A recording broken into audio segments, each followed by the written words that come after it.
writer to me is somebody who writes. A writer is someone who creates words, sometimes worlds, sometimes scenarios. So I decided that, all right, there's something I can do at home. Somebody who sits at a desk with a cat on his lap. I will write. I like to write. I've always written. Actually, I think a writer is just somebody that's got a compulsion to tell a story.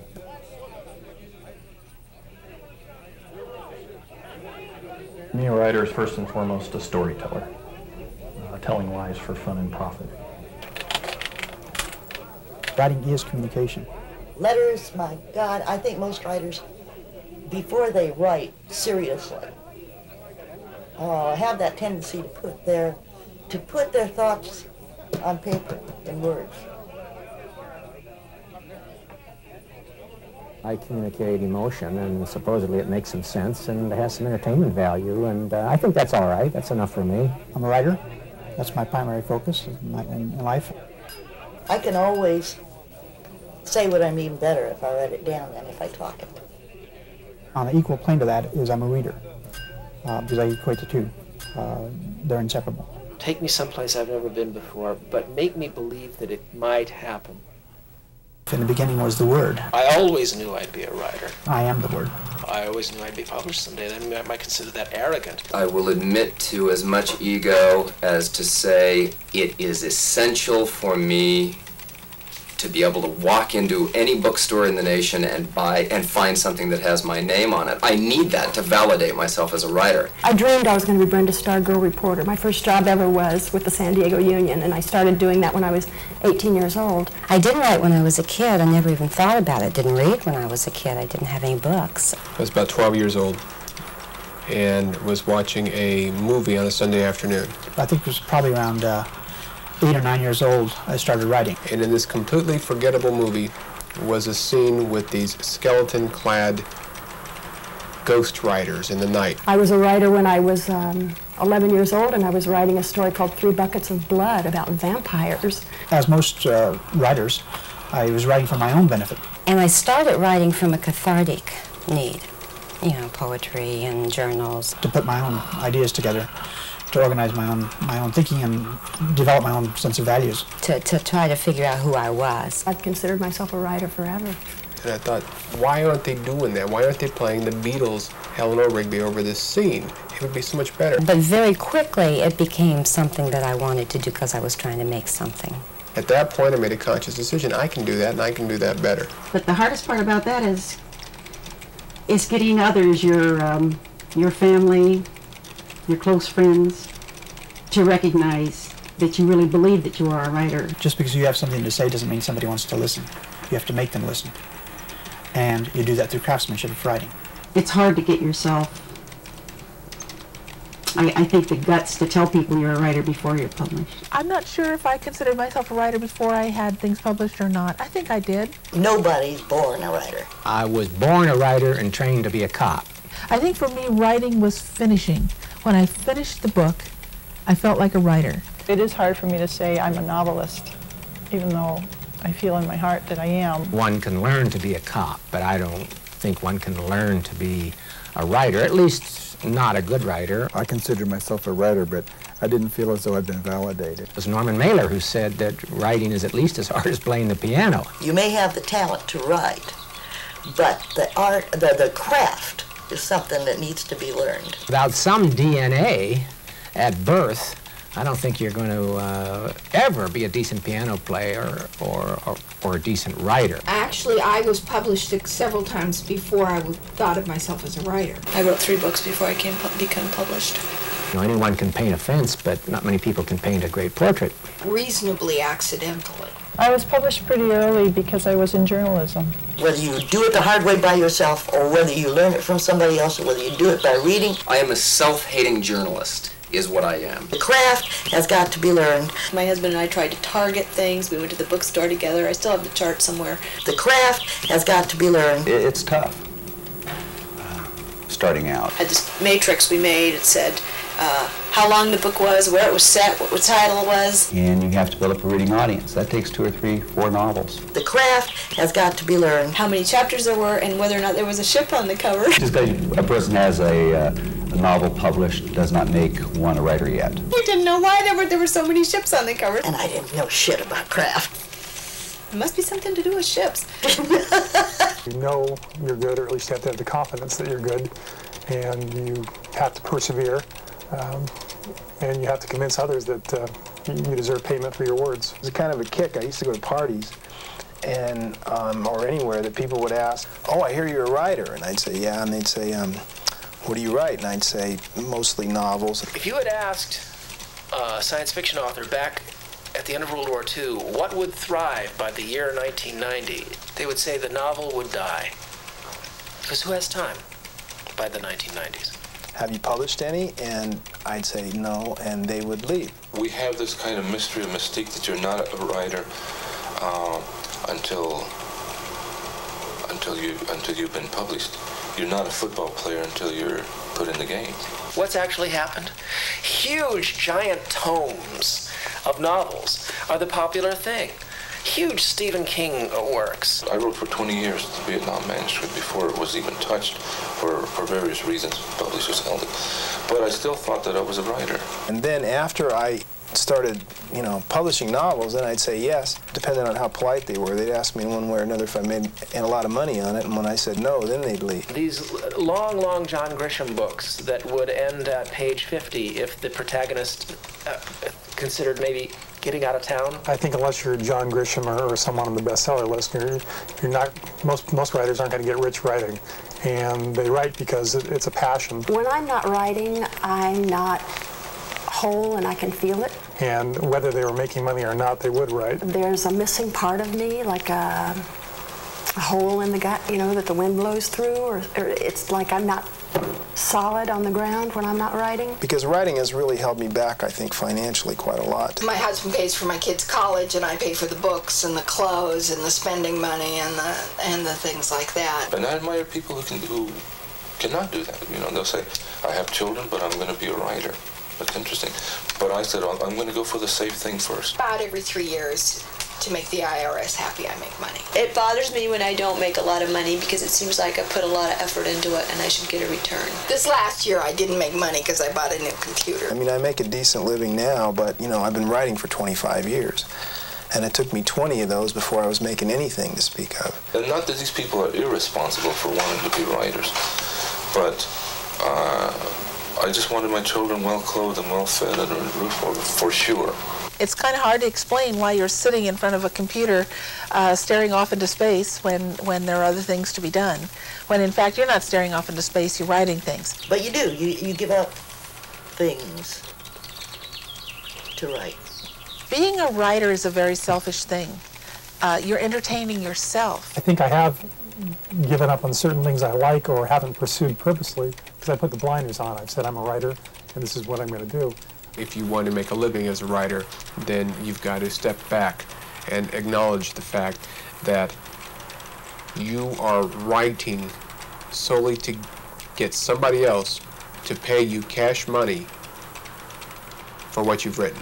I've never made as much money as when I wrote romance novels. And the romance writers, even though their times are tough, still do better as a genre than the other genres. Writing is first and foremost a business in my estimates. So anytime you're very selfish, I think it's going to cause problems, especially when you don't get paid for it. There's been times in my life where I thought, man, who wants to be working? I'm a writer. I have the luxury, as many writers have had over the years, of having someone that believes in them and supports them while they're trying to do it more as an art instead of a business. So I get to work on the things that I want to work on a whole lot more. And I think anybody who's launching into freelancing had better be aware that unless you're willing to become what I call a word factory, and I am not willing to become that, you won't make money as a freelancer, as a writer, I don't think, for a number of years. Not out there having to freelance a whole lot with a bunch of articles that I don't necessarily care about writing. And that's full-time years dedicated. And, some days, you can make it as a writer, and some years you can't. optioning, for instance, a screenplay. Optioning a screenplay is considerably easier than having a movie made from your screenplay, which was optioned. And my income is minimal, to say the least. He talks about the day when it won't be. I think, well, maybe, maybe not. Can't tell. All I can do is write. I saved my money in anticipation of that, and it's a good thing. I'm still living off my savings. I have started to make some pretty respectable money as a freelancer, but I can go out and buy most of it a good toaster on what I earned writing. Oh, yes. Yeah, this is profitable. I like to say that I've written some of the greatest movies never made. And so what happens then is not so much the lack of money, but the amount of time that you put into it, because you got to go out and work a regular job, and then you're going to do this, and by the time you get all that stuff done, you get 70 hours put in, and there's just not much time for relationships. Even in grad school, I'd write my papers with my eldest daughter on my lap. So, you know, children to me are valuable in that respect, so that I don't feel that I need to sacrifice their well-being so that I can be successful. Sometimes you just have to work harder. But, you know, families and things like that, those kind of things block you because you have to participate. I can't tell my wife to do everything. I consider it this way. You may have thought you sacrificed something for something, but if you gained anything at all, that's not a sacrifice. There was payoff. She has her own business, you know, so this is a partnership. This is something that we do together, you know? I think in the end, when it begins to pay off, it makes the other person in the house part of the success. It's kind of nice. Writing is not a solitary activity. In many instances, you do it in a solitary venue, in one spot, and it's only you working on it. But I believe that actually, as a human being, we are social animals. A lot of times I've thought about moving away from people, but the only ones that I don't, you know, relish sometimes getting away from are my writing friends, because we talk the same language. I can't imagine being stuck on an island somewhere where I couldn't have the feedback and just the constant chatter that writers have with each other. They're unafraid to say things because I think they're in a level where you can be yourself completely. We know what is important to each other in a lot of ways that nobody else does. Empathy, knowledge, contacts are nice, friendship, that's been very big. I don't hang out with a lot of writers because I don't like to talk about the process. I don't like to talk about, what are you working on now? What are you working on now? Because I'm always working, you know? You can be a little weird, you can come out with some things. Doesn't matter what it is, funny or serious or whatever, it's going to get picked up and there's going to be dialogue about it. I don't want to know what somebody else is working on. I hope that they get it done, but I'm selfish that way. I'm thinking about what I'm doing, you know? We are able to talk about politics, religion, any subject you could think of, to a depth of understanding that most people are not able to converse because we are writers. I know things that nobody else knows, like Turkey has invaded Azerbaijan. We know about things. I bet you didn't know that. I'd rather talk about, we're going to have veal chops tonight or what? I don't know what we talk about. Sometimes we talk about writing, but, and a lot. Curiously, we don't really talk about writing there very much at all. It's sharing each other's lives. Each other's interests in what's happening in the world. Basically, they understand me, I think, and I understand them. I mean, I'm a born writer in the sense that I have the temperament of a writer. But mainly, it's just being around people that you know are interested in a whole lot of different things, because writers are. I tend to withdraw from society of various kinds. I probably take too many drinks every day. You know, all of these writing cliches, unfortunately, apply to me. The one thing that we do share, you might say it would be a cult of writing, a cult of being a writer. I don't have a sense of community. I'm a person that walks into this room, and there's my community up there on the shelves. Knowing writers and how that word got there gives me a better sense on the value of those words, what's behind them. They understand the process and the difficulty and the heartbreak. Being with other writers that understand what the writing trials and tribulations are. And the triumph when it comes. And the joys. And it's just nice to be aligned with that. Writers value looking at the roses and watching the ant cross the sidewalk. I might mention the name because I respect her a great deal. Alejandra McGellner has a tremendous mind, and yet she has the sense of wonder that the children have. And that's why she has so much fun. I have a grand time. I used to switch jobs, now I switch subjects. I consider myself a writer, I guess, from the time that I started going to the Writers Haven and Bookstore. Betty Juris opened and maintained the Writers Haven bookstore for a number of years over on Adams Avenue here in San Diego. And it was more than a bookstore. My experience with it was kind of unusual because I had my first book was just about 2 weeks from being released when I happened to cross the Haven.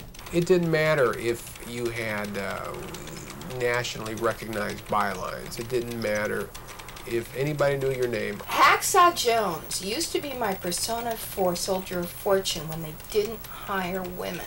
All that mattered in this particular little bookstore was that you were a writer. And people told me there that they thought I was a writer. That was in my Writers Haven days. And one of the bets was, I bet you can't get published in, and one of them was Soldier of Fortune, right at the very beginning. It was literally a haven for writers. They didn't care if I was going to be published or not. They were excited that I was. But just to have another writer in the fold was exciting to them. I met all these different people writing different things and found out that I wasn't the only weirdo. They were all weird too, just like me. And I happened to meet Betty Juris. She sent me on the she heard my story and sent me on a wild goose chase to see if I was serious about the dedication that's required to produce a book. 2 weeks later, I came back, provided her with the information. Him having been a SEAL, you know, he's very much one still today. So, and since that's the subject matter we write on, is SEALs and SEAL doings, so to speak. I sent in a manuscript because I have friends in low places. They sent it back to me, and it came back so fast, I figured they hadn't even looked at it. They'd seen the name on it, Alejandra. And I went in there and I read my work, and there was a bunch of women in there, and they all tore me up. And I went home and I threw my stuff in the corner. I said, I'm never going to write again. They don't know what they're talking about, blah, blah, blah. So we worked diligently for a year. We met at a coffee shop every day for 2 or 3 hours. We exchanged papers. I'll tell him what I think of him, which is usually, this is great, I can do this, I can work with this, and how about this and how about this? I'll go home and put it on the computer. So I didn't change a word. I just put Hank Hacksaw Jones and sent it back, and they bought it. And then I kept walking by it for the next 3 weeks, and it kept looking at me. So I finally picked it up, and I looked at it, and I thought, gee, maybe they're right about some of the things they said. Then I'm rewriting as I go, because I also have ideas of what's going to be in the book. Published a magazine called San Diego Writers Monthly, and we started in 1991, February of 1991, Charlie Elster and I. And we did it as a result of the Writers Bookstore in Haven having closed the fall before. And during this process, I taught Betty SEAL team operations, ambushes, etc., knife kills, intelligent techniques. He told me sometime long before about these huge snakes in Vietnam that the villagers wouldn't even go after. With the demise of the bookstore, the writing community, I think, became kind of fragmented. Without the Writers Bookstore in Haven, whatever kind of artistic success I've had would not have happened, period. Charlie and I saw that as a big loss to the writing community of San Diego. So we chatted and said, why don't we see if we can fill the void? I had this idea. It came to me in my bathtub, as a matter of fact. I was soaking there one night, thinking of what will be the next thing that I do. And the idea of opening a writing center came to me. And I thought, okay, here they are in an opera, they've got to be absolutely dead quiet. So what if they're there in the night in the jungle and all of a sudden they hear this noise? Okay. And turn around and see dropping out of this branch this monster snake. It came so powerfully that the candle that was lit there fell off the edge of the bathtub. And I said, this is the right thing to do. And she taught me the literary industry, how to become a writer. If they shoot it, they're caught. If they don't shoot it, what's it going to do? There's something that happens, I think, that goes beyond just one person with one pencil and paper, that you kind of dip into this creative stream, if you will, and you get more than maybe what you would get on your own. Gene about died because he doesn't like creepy crawlies. He does not like creepy crawlies. I think that I'm anxious to see if there is such a thing as a San Diego voice. Oh, shit! I have, since then, done the Soldier of Fortune kind of things and gay erotica as Hack Sergeant. I think that San Diego Writers Monthly has been kind of a voice for it, and that the Writing Center is kind of a place for it. Poetry Conspiracy, in a way, is too. And now the Exquisite Cadaver is a way that it can come together. I think that it wants to. The Exquisite Cadaver is a work of collaborative fiction that 100 writers in the San Diego area are producing collectively. The idea itself is not even mine. I stole the idea from the surrealists. Okay, as I get it, there were these surrealists back in Paris in the 20s or the 30s who passed around a couple of words to each other, and each added a word and ended up making a sentence. And they opened up the paper when they were done and revealed the sentence in its entirety to read, translating from the French. The exquisite cadaver shall drink the bubbling wine. Jump forward to the 90s in San Diego and Corey Meacham, and you have 100 writers trying to make a novella, each one only getting 2 pages, and knowing the protagonist, Kim Davenport, and then adding 1 page, dropping off the first page, and sending those next 2 pages on. And from there, you have to create the next page and fax it back in 24 hours. The oldest page then subsequently dropped each day, and the 2 newest pages being sent on to the next participant. Tonight we've been reading several excerpts from a book project that is called The Exquisite Cadaver. I think it was a multi-layer project. Wanted to see what the thought processes of writers were. It wanted to see if there could be cohesion among writers. It wanted to see what San Diego wordsmiths could produce in terms of a body of work. What you're seeing right now is really, in a sense, the autopsy room. I'm the administrator, making sure the project marches toward its goal day by day. I thought of it as sort of like telephone, so the game when you're a kid, so that when you get to the end, it's going to be very different than what it started out. What really made me think of was slumber parties, especially when I lived in Japan. We would all get together and have these slumber parties, and we would tell these ongoing stories where we'd trade the story off about the Beatles. A round robin is where you get a bunch of authors together, and they pass the book along, and each one takes up where the other one left off. And we would go shopping with the Beatles, and we would go dancing with the Beatles, and we'd go to movies with the Beatles, and then... The Exquisite Cadaver was an attempt to do a round robin in its most extreme form. And you pass it on to the next girl. If she was asleep, she's in trouble because you put mayonnaise on her face and stuck her bra in the freezer. Now, science fiction authors are very often tempted into round robins because we're very gregarious, unlike a lot of writers in a lot of other fields. It's great fun to be a part of it. I wouldn't have missed it for the world. We just love talking. We love showing up in public. We love showing up at conventions, jabbering, getting drunk together. I did not want only 100 published, experienced fiction writers. Which is why I think far more science fiction authors collaborate. I wanted to include nonfiction writers, aspiring writers. I wanted to include poets, and I did. I have to admit that this was a bizarre experience for me because I To pick up all the threads of somebody else's work that can't be changed and go forward and still keep some sense of the continuity of the thing. I can't work with anything too cloudy like that. I gave the writers 4 guidelines to follow. Number 1, please don't be overtly or blatantly selfish. This is a single collaborative effort. It's not a collection of individual showcases. Guideline number 2 was please limit your contribution to a single 8.5 by 11 page in standard manuscript format. Number 3, to retain focus on the same protagonist, Kim Davenport. I'm Kim Davenport. Guideline number 4 was probably the simplest one. It was just end the contribution in the middle of a sentence. It was more difficult than I had ever thought it was going to be, trying to be creative in something you have virtually no control of other than 2 pages. There were about 5 people who went out of their way to either write and call and tell me that they were either convinced this was a scam or how dare I